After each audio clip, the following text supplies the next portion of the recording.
Retailers, it's time for business. We say hello to Kate Moody. The yellow vest protest kept consumers away during the Christmas holiday shopping season.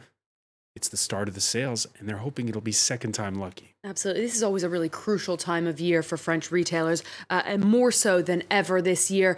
Those sometimes violent demonstrations by the so-called yellow vest protesters took place on Saturdays throughout the month of December, the traditionally busy holiday shopping period. Some stores in Paris closed their doors on protest days. Others saw a sharp drop in sales figures. The kickoff of the January discounts comes as new figures show that household confidence in France fell to its lowest level in 4 years in December. Julia Seeger reports.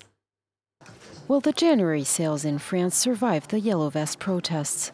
That's the question on every French retailer's lips. The weekly demonstrations that have been rocking the entire country for the last 2 months have already affected shops. According to the latest figures, turnover fell by nearly 7% in November and 25% in December. On Saturdays, our store saw sales drop 40%, generally speaking. In reality, we also noticed customers adapting their purchasing behavior. Either they went shopping earlier in the week on Fridays, or they postponed their purchases until Sunday. January sales are an important period for retailers, as it usually accounts for an average of 20% of their yearly turnover.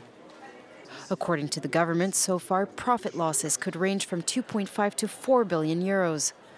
They were caused mainly because clients decided to stay at home, but also because yellow vest protesters actively targeted stores, especially high-end boutiques.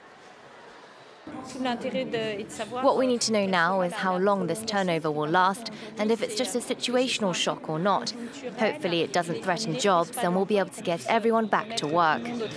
The sales period will officially last for 6 weeks, with some retailers arguing it should be extended in the wake of the protests. 3 days of discussions have made some progress towards resolving the trade dispute between the world's two largest economies. 3 days of talks between Chinese and U.S. delegations concluded in Beijing, though few details were released. The U.S. statement said China had pledged to buy a substantial amount of agricultural, energy, and manufactured goods and services, but progress on tougher issues like intellectual property rights and technology transfers remains elusive. These were the first face-to-face discussions since Presidents Trump and Xi agreed a 3-month truce in their trade war in early December. Meanwhile, trade representatives from the US, EU, and Japan are holding talks this week about revamping the World Trade Organization's structure and rules. European negotiators are also beginning preliminary discussions about the framework for a trade deal with the US on industrial goods, which could eliminate tariffs on cars, but which would not include agriculture. EU Trade Commissioner Cecilia Malmström said bilateral negotiations had yet to kick off in earnest, and she said efforts to reform the WTO were paramount to help calm global tensions. We're not forming a coalition against China. We are worried about many of the Chinese practices because there are no real rules for that in the WTO, and that's what we're trying to remedy. Now, investors remain broadly optimistic about the possibility of more concrete results from America's trade talks. That's created a small amount of uncertainty on Wall Street. Stocks are rising, though, this hour. Boeing shares up about 1.33% after it beat out rival plane maker Airbus with a record number of jets delivered last year. The major European indices ended in positive territory as well. The CAC 40 and DAX each gaining about 0.8% at the close. Now, the 40 companies listed on the CAC 40 paid out a record level of dividends in 2018.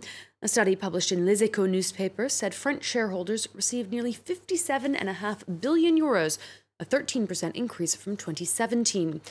Giants Total, Sanofi, and BNP Paribas were responsible for nearly a third of the payouts. This despite a choppy trading year for global markets, which saw the overall value of the Paris Stock Exchange drop 11%.